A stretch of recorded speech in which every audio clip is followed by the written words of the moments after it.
வருங்கால அரசு பணி அதிகாரிகள் அனைவருக்கும் வணக்கம். ஸோ கொஞ்சம் ரீசெண்டாக நம்மளுடைய கமெண்டில் பார்த்தீங்கன்னா நிறைய பேர் கேட்குற விஷயம் என்ன அப்படின்னா, சார் மேரேஜ் ஆனவங்க எப்படி படிக்கிறது சார்? நான் அந்த மாதிரி எனக்கு 1 இயர் பேபி இருக்குது, இந்த மாதிரி எனக்கு 2 இயர்ஸ் பேபி இருக்குது சார். நான் இப்போ தான் எனக்கு இதாக இருக்குது. ஸோ எனக்கு ரொம்ப கஷ்டமாக இருக்குது சார், எனக்கு ரொம்ப பயமாக இருக்குது சார் அப்படின்னு சொல்கிறீங்க.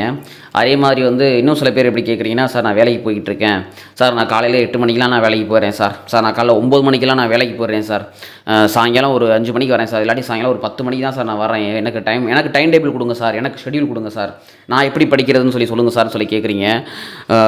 இதுக்கு குறைந்தபட்சம் நான் 9 மணி நேரமாவது படிக்கணும் அப்படின்னு நான் சொல்லியிருக்கேன். இது ரெகுலராக படிக்கிறவங்களுக்கு இது செட் ஆகக்கூடிய ஒரு டைம் டேபிளாக இருக்கும். ஆனால் இந்த மாதிரி மேரேஜ் ஆனவங்க எப்படி படிக்கிறதுனா, இல்லை வேலை பார்த்துக்கிட்டே நான் எப்படி சார் படிக்கிறது அப்படிங்கிறத நான் சொல்கிறது என்னென்னு கேட்டிங்கன்னா, இது முழுக்க முழுக்க உங்களுடைய மன வைராக்கியத்தை சார்ந்த ஒரு விஷயங்க.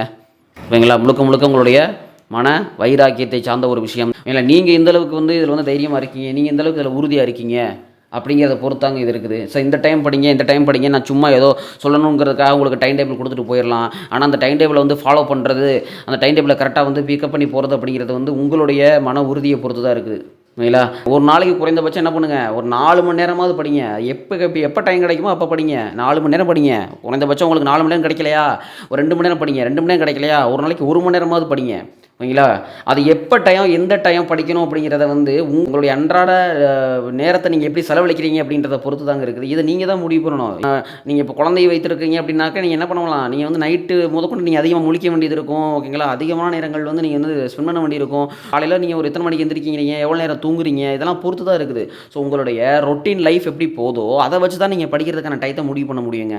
உங்களுடைய ரொட்டீன் லைஃப் அன்றாடம் மாறுபடக்கூடியதாக இருந்தால் அது எந்த டைம் படிக்கணும் அப்படிங்கிறத நீங்கள் தாங்க முடிவு பண்ண முடியும். எந்த டைம் படிக்கணுங்கிறத, எவ்வளோ நேரம் படிக்கணும், என்ன படிக்கணும்னு வேறு என்னால் சொல்ல முடியும். என்னால் சொல்லக்கூடிய ஒரே விஷயம் என்ன அப்படின்னா, இதை படிங்கன்னு சொல்ல முடியும். ஓகேங்களா? நீங்கள் தமிழில் இருக்கக்கூடிய ஸ்கூல் புத்தகங்களில் புத்தக பயிற்சி வினாக்களை நீங்கள் என்ன பண்ணலாம், தமிழ்லையும் மேக்ஸுங்க, தமிழ் மேக்ஸு 10th ஹிஸ்ட்ரி புக்குங்க, இதை நீங்கள் எடுத்து வச்சுக்கோங்க. உங்களுக்கு கிடைக்கக்கூடிய இந்த 4 மணி நேரத்தில் ஒரு 2 மணி நேரம் தமிழ், 1 மணி நேரம் மேக்ஸ், 1 மணி நேரம் என்னது 10th ஹிஸ்ட்ரி புக் எடுத்துங்க. History, polity, geography. ஓகேங்களா? அப்புறம் எக்கனாமிக், குடிமையல், இது 3 எல்லா சப்ஜெக்ட்டுமே ஒரே புக்கில் தான் இருக்குது. ஸோ ஃபஸ்ட்டு நீங்கள் 10th புக்கை எடுத்து ஜிகே முடிங்க. ஃபஸ்ட்டு என்ன பண்ணுங்கள், 10th புக்கில் இருக்கக்கூடிய ஜிகேவை முடியுங்கள். ஓகேங்களா? இதை முடிச்சிட்டிங்க அப்படின்னாலே உங்களால் என்ன பண்ண முடியும், ஓரளவுக்கு நம்பிக்கை ஏற்படும். சார் நீங்கள் இவ்வளோ தான் நீங்கள் மனசுக்குள்ளே ஒரு அழுத்தத்தோடையும் இதுலையும் படிச்சுக்கிட்டு இருந்தீங்கன்னா உங்களால் கண்டிப்பாக படிக்க முடியாது. எல்லாரும் 9 மணி நேரம் படிக்கிறாங்களே, எல்லாரும் 10 மணி நேரம் படிக்கிறாங்களே, நம்ம வெறும் 4 மணி நேரம் தானே படிக்கிறோம். முதல்ல இந்த எண்ணத்தை தூக்கி போடுங்க. அவங்கள விட நீங்கள் தான் ரொம்ப உயர்ந்தவர்கள். ஏன்னா ஒரு குடும்பத்தை பார்த்து கொண்டு வேறு வேலையை பார்த்து கொண்டு படிப்பது என்பது மிகவும் கடினமான ஒரு விஷயம் தான், அதை நான் ஒத்துக்கிறேன். அதுக்காக நீங்கள் சீக்கிரம் வேலைக்கு போகணும் அப்படின்னு நினச்சிங்க அப்படின்னா அதுக்கான உழைப்பை நீங்கள் அதிகமாக கொடுக்க வேண்டியது என்பது கண்டிப்பாக கொடுத்தாங்க ஆகணும். அப்போனா இல்லை 9 மணி நேரம் படிக்கிறாங்க, 8 மணி நேரம் படிக்கிறாங்க, நீ 4 மணி நேரம் படிக்கிறத நல்லா தரமாக படிங்க. உங்களுடைய குவாலிட்டியை இம்ப்ரூவ் பண்ணுங்கள். ஓகேங்களா? அவங்க நிறைய படிக்கிறாங்களா, நீங்கள் கம்மியாக படித்தாலும் கரெக்டாக படிங்க. நீங்கள் கரெக்டாக கண்டிப்பாக வேலைக்கு போயிடுவீங்க. ஓகேங்களா? ஸோ அதனால் அதை பற்றி நீங்கள் மனம் தளரவே கூடாது. சார் நீ என்ன 1 இயர் பேபி இருக்குது சார், நான் வேலைக்கு போகிறேன் சார், இவ்வளோ கஷ்டங்கள் வைத்துக்கொண்டு நீங்கள் படிக்கிறீர்கள் என்றால் அதற்கான உழைப்பையும் அதற்கான நேரத்தையும் நீங்கள் தான் ஒதுக்க வேண்டும். எந்த நேரம் உங்களுக்கு சரியாக இருக்கும் என்று. ஓகேங்களா? எப்போ நீங்கள் ஃப்ரீயாக இருப்பீங்க, எந்த நேரத்தில் உங்களால் படிக்க முடியும், இல்லை ஃப்ரீயாக இருக்க நேரத்தை நீங்கள் ஒதுக்கிக்கோங்க. சரியா? இந்த நேரத்தில் நான் வேலைக்கு போகிறேன் சார், நான் காலையில் 8 மணிக்கு போயிட்டு சாயங்காலம் 10 மணிக்கு வரேன் சார், அப்போ காலையில் 5 மணிக்கு எந்திரிக்க வேண்டியது கட்டாயம். எங்கே அப்போனா காலையில் 5 மணிக்கு எந்திரிச்சிங்கன்னா ஒரு 2 மணி நேரம் 5 to 7 நீங்கள் கண்டிப்பாக படிக்கணும். அப்போனா அதே மாதிரி வந்துட்டீங்க சாயங்காலம் ஒரு 10 மணிக்கே நீங்கள் வரீங்கன்னு வச்சா கூட நைட்டு 10 to 12 படிக்க வேண்டியது கட்டாயம். ஓகேங்களா? இந்த மாதிரி ஒரு 4 மணி நேரத்தை நீங்கள் ஒதுக்கி தான் படிச்சாகணும். இல்லை இந்த மாதிரி நேரத்தை நீங்கள் ஒதுக்கி தான் படிச்சாகணும். சார் 4 மணி நேரம் தான் இருக்குது, அதை எப்படி ஸ்ப்ளிட்டப் பண்ணலாம், 2 மணி நேரம் தமிழ், 1 மணி நேரம் மேக்ஸு, 1 மணி நேரம் இது இப்போ தான் படிக்க ஸ்டார்ட் பண்ணுறீங்க அப்படின்னா. ஸோ இந்த மாதிரி தான் நீங்கள் ஒதுக்கி தான் நீங்கள் படிச்சாகணும். எவ்வளோ நாளில் படிக்கலாம் அப்படின்னா, நீங்கள் இந்த மாதிரி படிச்சிங்க அப்படின்னா குறைந்தபட்சம் உங்களுக்கு 6 மாதமாவது தேவைப்படுங்க. ஆனால் கண்டிப்பாக சொல்கிறேன், குறைந்தபட்சம் உங்களுக்கு என்ன பண்ணும், 6 மாதங்களாவது தேவைப்படும். ஓகேங்களா? அந்த 6 மாதம் நீங்கள் ட்ரை பண்ணிங்க அப்படின்னா கண்டிப்பாக உங்களால் ஜெயிக்க முடியும். இல்லை நீங்கள் நினச்சிக்கிட்டு பயந்துக்கிட்டு முடியுமோ முடியாதோ அப்படின்னு நினைத்து கொண்டிருந்தீர்களால் மட்டும்தான் என்னது உங்களுக்கு அதிகப்படியான தோல்விக்கான பயம் உள்ளே வரவே கூடாது. ஓகேங்களா? உங்களை விட அதிகமாக நம்மளை விட கஷ்டப்படுறவங்க எவ்வளோ இருக்கிறாங்க, நமக்கும் கீழே உள்ளவர்கள் கூடின்னு அடிக்கடி சொல்லுவேன். ஓகேங்களா? அதை விட முக்கியம் என்னது, நமக்கு மேலே கஷ்டப்படுறவங்க எவ்வளோ பேர் அந்த கஷ்டத்துலையும் என்னது 1 இயர் பேபி வச்சுக்கிட்டு இந்த படித்து பாஸ் ஆகத்தான் செய்கிறாங்க. உங்களுக்கு ஏதாவது சப்போர்ட் கிடைக்குமான்னு பாருங்கள். உங்களுக்கு எதனாவது சப்போர்ட் கிடைக்குமான்னு பாருங்கள். உங்களுடைய குடும்ப ரீதியாகவோ இல்லை வேலை பார்க்குற இடத்துல ரீதியாகவோ எப்பப்பெல்லாம் உங்களுக்கு டைம் கிடைக்குதோ அதெல்லாம் நீங்கள் என்ன பண்ணிக்கங்க, எடுத்துக்கோங்க. அந்த நேரத்தை என்ன பண்ணிக்கங்க, எடுத்துக்கோங்க. டெஸ்ட் பேட்ச் நிறைய போட்டு பாருங்கள். வாரத்தில் என்ன பண்ணுங்கள், நீங்கள் ஒரு 2 டெஸ்ட் வச்சு என்ன பண்ணணும், நீங்கள் கண்டிப்பாக போட்டு பார்க்க வேண்டும். ஓகேங்களா? உங்களுடைய எண்ணங்களை எப்போவுமே உயர வச்சுக்கணும். ஏன்னா இந்த மாதிரி மேரேஜ் ஆகிட்டு படிக்கிறவங்களா இருக்கட்டும், இல்லை வேலை பார்த்துக்கிட்டே படிக்கிறவங்களா இருக்கட்டும், அவங்களுக்கு இருக்கிற ஒரே ஒரு நெகட்டிவ் என்ன தெரியுமா, அவங்க வந்து வந்து ரொம்பவே நம்மளை வந்து டிப்ரெஷனுக்கு ஆளாக்குவாங்க, ரொம்பவே மன அழுத்தத்துக்கு ஆளாக்குவாங்க. தாழ்வு மனப்பான்மை அவங்களுக்கு ரொம்ப அதிகமாக இருக்கும். ஓகேங்களா? எப்பயுமே நான் சொல்கிறது தான், தாழ்வு மனப்பான்மையாக இருக்கிறதை விட தலைகணத்தோடு இருப்பது சிறந்தது. ஓகேங்களா? நீங்கள் வேலைக்கு போயிட்டே படிக்கிறீங்க, ஓகேங்களா? குழந்தையை வைத்துக்கொண்டு படித்து கொண்டு இருக்கிறீர்கள், நம்ம மேரேஜ் ஆகிட்டு குடும்பத்தை பார்த்துக்கிட்டு படிச்சுக்கிட்டு இருக்கீங்க. ஸோ அதை நினச்சி நீங்கள் என்ன பண்ணுங்கள், பெருமைப்படுங்க. யார் வந்து உங்களை நீங்கள் வந்து தாழ்வு மனப்பான்மையாக பேசினாலும் சரி, குறை கூறினாலும் சரி, அதை நினைத்து நீங்கள் என்ன பண்ணக்கூடாது, கவலைப்படவே கூடாது. ஏங்க உங்களுக்கு வேணுங்க, உங்களுக்கு என்ன வேணுங்கிறது நீங்கள் தான் முடிவு பண்ணணும். ஓகேங்களா? நீங்கள் முதல்ல பொறுமையாக இருக்கணும், அவசரப்படக்கூடாது. பொறுமையாக நிதானமாக நீங்கள் ஜெயிப்பீங்க அப்படின்ற நம்பிக்கையோடு இருக்கணும். ஏன்னா இந்த நேரத்தில் வந்து உங்களுக்கு வந்து நம்ம கம்மியாக படிக்கிறோம் அப்படிங்கிற ஒரு விரக்தி ஏற்படும். அதை தூக்கி எரிஞ்சிட்டு நீங்கள் உட்காந்து படிக்கணுங்க. அப்போ தான் உங்களால் படிக்க முடியும். சார் என்ன சார் படிக்கிறது, அதான் சொல்லிட்டேனே, சிலபஸ் எடுங்க. சிலபஸ் எடுத்துட்டிங்கன்னா தமிழ், மேக்ஸு, ஓகேங்களா, ஜிகே, இதில் வந்து எது முக்கியம், தமிழும் மேக்ஸும் ரொம்ப முக்கியம். 125 கொஸ்டின்ஸு, இதை முதல்ல ஃபஸ்ட்டு முடிங்க. ஓகேங்களா? நேரமே கிடைக்கல சார், 2 மணி நேரம் 3 மணி நேரம் தான் சார் கிடைக்குது, அதில் என்ன பண்ண முடியும், தமிழையும் மேக்ஸையும் ஃபஸ்ட்டு முடிச்சிருங்க. ஓகேங்களா? சார் அப்போ பாஸ் ஆக முடியுமா, நான் பாஸ் ஆகிருவேனா, அது உங்களிடம் இருக்கக்கூடிய மன வைரத்தையும் தைரியத்தையும் பொறுத்ததுங்க. நீங்கள் எந்த அளவுக்கு அதில் தைரியமாக இருக்கீங்க, எந்த அளவுக்கு நீங்கள் விடாப்பிடியாக இது எனக்கு வேணும். ஒரு அடம் பிடிக்கிற குழந்தை என்ன பண்ணும், எனக்கு இந்த பொருள் வேணும் அப்படின்னா அடம் பிடிச்சி அதை வாங்கும். அதை மாதிரி உங்களுக்கான வெற்றியையும் உங்களுக்கான வேலையையும் நீங்கள் அடம்பிடித்து தான் பெற வேண்டும் என்றால் அடம்பிடிக்க தயாராகி கொள்ளுங்கள். அடம்பிடித்து தான் அது எனக்கு கிடைக்கும் அப்படின்னா நீங்கள் அடம்பிடிக்க தயாராகுங்க, வேறு வழியே கிடையாது.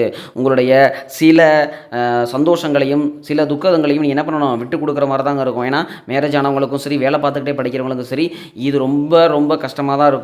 ஆனாலும் நீங்கள் என்ன பண்ணணும், முன்னேறணும் அப்படின்னு நினச்சிங்க அப்படின்னா நீங்கள் வந்து இது கஷ்டமாக தான் இருக்குன்னு முதல் ஏற்றுக்கங்க. கஷ்டப்பட்டு தான் படிக்க போகிறோம், அதுக்கு என்ன இப்போது நான் படிப்பேன், நான் என்னால் முடியும் அப்படின்னு சொல்லிட்டு நீங்கள் உட்காருங்க. இல்லை, கிடைக்கக்கூடிய குறைவான நேரத்தையும் சரியாக பயன்படுத்துங்க, அதான் முக்கியம். உங்களுக்கு கிடைக்கக்கூடிய குறைவான நேரத்தையும் என்ன பண்ணுங்கள், சரியாக பயன்படுத்துங்க. தவறான பாதையில் செலுத்திடாதீங்க. ஸ்கூல் புக் எடுங்க, முதல்ல புது புத்தகத்தை முடிங்க, அதுக்கப்புறம் என்ன பண்ணுங்கள், மேக்ஸை முடிங்க. இது ரெண்டுத்தையும் முடிச்சிட்டிங்க அப்படின்னாலே உங்களுக்கு மிகப்பெரிய ஒரு கான்ஃபிடன்ட் லெவல் கூடும். இது ரெண்டுத்தையும் முடிச்சிங்கனால என்ன பண்ணும், உங்களுக்கு ஒரு கான்ஃபிடன்ட் லெவலு மிகப்பெரிய அளவில் கூடும். உங்களால் படிக்கிறதுக்கு வந்து சோம்பேறித்தனமாக இருக்குதா, அந்த மாதிரி நான் வந்து குழந்தைய பார்த்துக்கிட்டே படிக்கிறது, இல்லாட்டி வேலைக்கு போய்கிட்டே படிக்கிறது கஷ்டமாக இருக்குது அப்படின்னா ஒரு 2 பேர்த்தை சேர்த்து கொள்ளுங்கள். அப்படி இல்லாட்டி ஆல்ரெடி படிக்கிறவங்க கூட போய் உட்காந்து என்ன பண்ணுங்கள், அவங்க படிக்கிறத அட்லீஸ்ட் லிசன் பண்ணவாவது செய்யுங்க. ஓகேங்களா? கற்றலின் கேட்டலே சிறந்தது அப்படின்னு சொல்லுவாங்க. நீங்கள் என்ன பண்ணுங்கள், ஆல்ரெடி பாடம் நடத்தினவங்ககிட்ட என்ன பண்ணுங்கள், உட்காந்து அதை ஜஸ்ட்டு லிசன் பண்ணுங்கள். லிசன் பண்ணி உங்களுக்கு தேவையானதை திருப்பியும் அதை வாசித்து பாருங்கள். இப்படி பண்ணீங்க அப்படின்னாலே உங்களுக்கு என்ன பண்ணலாம், ஈஸியாக நீங்கள் ஜெயிச்சிடலாம். ஓகேங்களா? இதை நினச்சி நீங்கள் ரொம்ப வருத்தப்படக்கூடாது. நமக்கு இப்படி இருக்கேன்னா இதெல்லாம் பிரச்சனைகள் கிடையாது. இது உங்கள் ஒவ்வொருத்தருக்கும் வாழ்க்கை சூழல் வந்து ஒரே மாதிரியாக இருக்கிறது கிடையாது. அனைவருக்குமே என்ன பண்ணுறது, ஒரே மாதிரியாக இருக்கிறது கிடையாது. ஒவ்வொருத்தருக்கும் வாழ்க்கை எப்படிங்கிறது என்னது, மாறுபட்டுக்கிட்டு தான் இருக்கும். உங்களுக்கான வாழ்க்கை சூழல் இது. இந்த சூழலில் உங்களுக்கு வந்து கால்ஃபர் வந்திருக்குது. ஸோ காலம் கருதி இருப்பர், கலங்காத ஞாலம் கருதுபவர் அப்படின்னு சொல்லுவாங்க. ஓகேங்களா? உங்களுடைய வெற்றிக்காக நீங்கள் காத்துக்கிட்டு இருக்கீங்க அப்படின்னா அதுக்காக இடையூறாக வரக்கூடிய எந்த ஒரு விஷயத்தையும் என்ன பண்ணக்கூடாது, பயப்படவே கூடாது. பயப்படாமல் என்ன பண்ணணும், காலம் வந்துருச்சு, இந்த இடத்துல எப்படி துரிதமாக செயல்படணுமோ, எப்படி வேகமாக செயல்படணுமோ என்ன பண்ணணும், அதை என்ன பண்ணணும், நீங்கள் வேகமாக செயல்பட்டு தூக்கிடணும். அதே மாதிரி திருக்குறள் இன்னொன்று சொல்லுவாங்க, உங்களுக்கு வெற்றிக்கு தடையாக வரக்கூடிய எந்த ஒரு விஷயத்தையுமே ஓகேங்களா, அதை முன்கூட்டியே தெரிஞ்சுக்கிட்டு நீங்கள் படிக்கிறப்ப என்னென்ன பிரச்சனைலாம் வரும் அப்படிங்கிறது உங்களுக்கு மட்டும்தாங்க தெரியும். அந்த பிரச்சனைலாம் எப்படிலாம் வருது அப்படிங்கிறத தெரிஞ்சு வச்சுக்கிட்டு அதை எப்படி சமாளிக்கிறது அப்படிங்கிறத நீங்கள் முடிவு பண்ணிக்கிட்டு அப்படி தான் நீங்கள் படிக்கணும். ஓகேங்களா? ஏன்னா உங்களுக்கான நேரம் என்பது நீங்களே முடிவு செய்யக்கூடிய ஒரு நேரம். என்னால் இத்தனை மணி நேரங்கள் படிங்கள் அப்படின்னு தான் சொல்ல முடியும். அந்த நேரத்தை எப்படி ஒதுக்குறது அப்படிங்கிறத வேலைக்கு போயிட்டே இருக்க நீங்களோ இல்லை குழந்தை வைத்துக்கிட்டு இருக்கக்கூடிய நீங்களோ தாங்க முடிவு பண்ணணும். அதை எவ்வளோ நேரம் நமக்கு கிடைக்குதுங்கிறத நீங்களாக தான் ஸ்பில்டப் பண்ணணும். ஒரு 4 மணி நேரம் நான் சொல்கிறேன், 3 மணி நேரம் சொல்கிறேன், குறைந்தபட்சம் 4 மணி நேரம் படிங்க. முடியலையா 2 மணி நேரம், 1 மணி நேரமாவது படிங்க ஒரு நாளைக்கு தொடர்ச்சியாக. கண்டிப்பாக நீங்கள் ஜெயிப்பீங்க. இல்லை கொஞ்சம் காலம் பொறுமையாக இருக்கணும். ஆனால் அவசரப்படக்கூடாது. டக்கு நமக்கு வேலை கிடச்சிடணும், டக்குன்னு மேலே போயிடணும் அப்படின்னு நினைக்கிறது எல்லாருக்குமே வந்து மனிதனுடைய இயல்பு தான். ஆனால் அதற்கான உழைப்பை நம்ம கொடுத்துருக்கோமா, ஓகேங்களா, உழைப்பை நம்ம கொடுத்துக்கிட்டு இருக்கோமா அப்படிங்கிறத நீங்கள் கவனமாக இருக்கணும். டெய்லியும் நம்ம ஒரு படி முன்னேறிக்கிட்டு இருக்கோமா, ஒரு படியாவது நம்ம என்ன பண்ணுறோம், நம்மளுடைய வெற்றிக்கான பயணத்தை நோக்கி ஒரு அடியாவது நம்ம முன்னேறிக்கு வைக்கிறோமா, நம்மளுடைய கால்பாதம் கொஞ்சமாவது நகருதா அப்படிங்கிறத பார்த்துக்கிட்டே இருங்க. உங்களை நீங்களே என்ன பண்ணுங்கள், டெஸ்ட் பண்ணிக்கோங்க. உங்களை நீங்களே வந்து என்ன பண்ணிக்கோங்க, நம்ம முன்னேறிக்கிட்டு இருக்கோமான்னு டெஸ்ட் பண்ணிக்கோங்க. உங்களை வந்து கீழே இறக்குற மாதிரி பல விஷயங்கள் உங்களுடைய வாழ்க்கையில் நடக்கும், உங்களை சுற்றி நடக்கும். இதெல்லாம் நினச்சி நீங்கள் என்ன பண்ணக்கூடாது, மனம் தளர்ந்து விடக்கூடாது. மனம் தளராமல் என்ன பண்ணுங்கள், முன்னேறுங்க.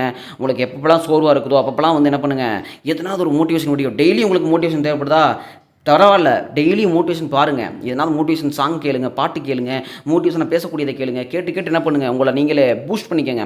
நீங்கள் எந்த அளவுக்கு வந்து தைரியமாகவும், உறுதியாகவும் நீங்கள் வேலை கிடைக்க வேண்டும் என்று இருக்கிறீர்களோ, அதை பொறுத்து தான் உங்களுக்கு என்னது அந்த வெற்றிக்கான வாய்ப்பும் அதிகமா இருக்கும். ஓகேங்களா? ஸோ இதுதான் நான் சொல்ல நினச்சது. நீங்க ரொம்ப போட்டு குழப்பிக்கிறாதீங்க. மத்தவங்க படிக்கிறாங்கன்றத பார்த்து நீங்க என்ன பண்ணாதீங்க, பயப்படாதீங்க. நமக்கு வேலை கிடைக்க வேண்டும் என்ற கட்டாயத்தின் பேர்ல நீங்க படிக்காதீங்க. ஓகேங்களா? அறக்க பறக்க என்ன பண்ணாதீங்க, வேலைக்காக நீங்க படிக்காதீங்க. ஒரு விருப்பத்தின் அடிப்படையில படிங்க. இந்த குடும்பத்துக்கு முன்னாடி நான் வந்து ஜெயிச்சு காட்டணும், இந்த உலகத்துக்கு முன்னாடி நான் ஜெயிச்சு காட்டணும், என்னை சுற்றி இருக்கவங்களுக்கு முன்னாடி நான் ஜெயிச்சு காட்டணும், என்னுடைய வாழ்க்கையுடைய முன்னேற்றத்துக்காக நான் என்ன பண்ணணும், படிச்சுக்கிட்டு இருக்கேன் அப்படிங்கிறத முதல்ல மனசில் வச்சுக்கோங்க. நம்ம எதுக்காக படிக்கிறோம் அப்படிங்கிறது ரொம்ப முக்கியங்க. நம்ம ஒரு காரணத்தை ஃபிக்ஸ் பண்ணிக்கணும், நம்ம இதுக்காக தான் படிக்கிறோம் அப்படின்னு சொல்லிட்டு அந்த காரணத்தை நீங்கள் என்ன பண்ணுங்கள், அடிக்கடி அசை போட்டு கொண்டே இருங்கள். ஓகேங்களா? இதுக்காக நான் படிச்சுக்கிட்டு இருக்கேன், இதுக்காக நான் ஜெயிப்பேன், கண்டிப்பாக நான் ஜெயிச்சு காட்டுவேன்னு சொல்லி என்ன பண்ணுங்கள், அடிக்கடி நினச்சிக்கிட்டே இருக்கிற தான் உங்களால் என்ன பண்ண முடியும், ஜெயிக்க முடியும். அதனால் நீங்கள் என்ன பண்ணாதீங்க, மனம் தளர்ந்து போகாதீங்க. உங்களுக்கான நேரத்தை நீங்களே முடிவு பண்ணிக்கோங்க. அந்த நேரத்தில் எப்படி படிக்கணும் அப்படிங்கிறத வேணால் நான் சொல்ல முடியும். ஓகேங்களா? இந்த மாதிரி சிலபஸ் வைஸ் என்ன பண்ணலாம், நம்ம படித்தோம் அப்படின்னாலே நம்மளால் என்ன பண்ண முடியும், ஜெயிக்க முடியும். ஓகேங்களா? கண்டிப்பாக நீங்கள் ஜெயிப்பீங்க. எதை கண்டு என்ன பண்ணாதீங்க, பயப்படாதீங்க. கண்டிப்பாக உங்களால் முடியும். ஓகேங்களா? நெக்ஸ்ட் வீடியோவில் பார்க்கலாம். தேங்க்யூ.